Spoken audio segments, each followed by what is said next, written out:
Hello, families. This week, this video normally would be like a challenge or an activity your family could do together, but I'm actually intending this video to be for parents or caretakers of kids, okay? So it's not really a video for kids, but it won't hurt for them to watch. But I do think it's really just for parents, so hope that you guys are watching it. So this week we looked at Jonah. Real simple verse. The whale vomited Jonah out onto dry land.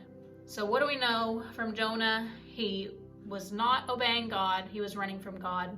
But God saved him from drowning, and he saved him from the well. So it just makes me think about salvation and our rescue story.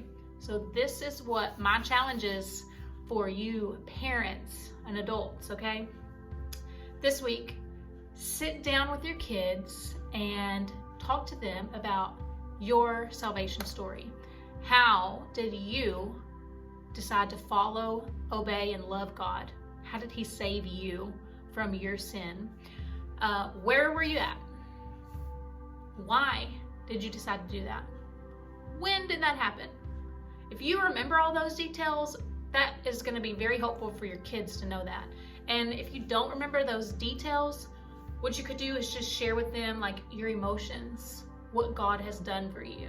And so it's kind of like a little testimonial time for you to share that with your kids.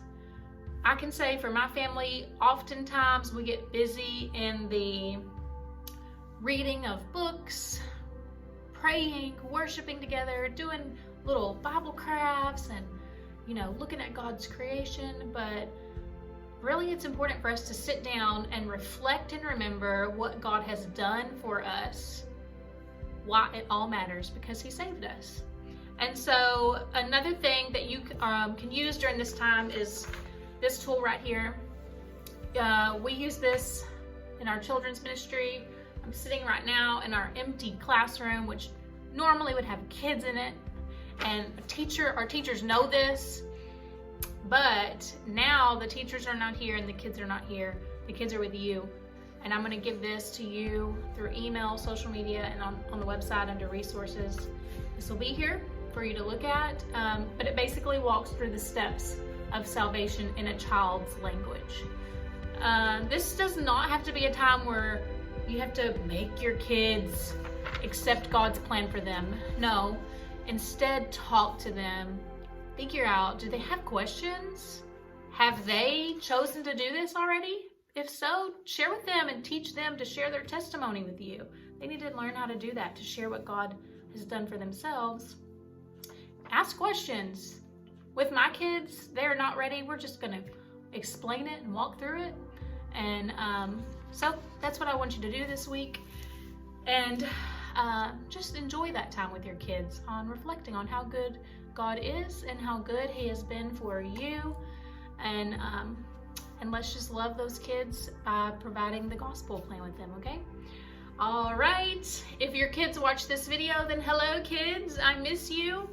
And parents, I really hope that this was something to just encourage you, that you don't feel overwhelmed with having to do all these different things. Instead, just sit down with your kids for a few minutes, one evening, one morning, at lunch, and just reflect on what God has done for you and why he has saved you, just like he saved Jonah. Okay, all right, we're here if you need anything. If going through this, your kid comes up with questions or you have questions, our staff is here, I'm here, and we'll help you, okay?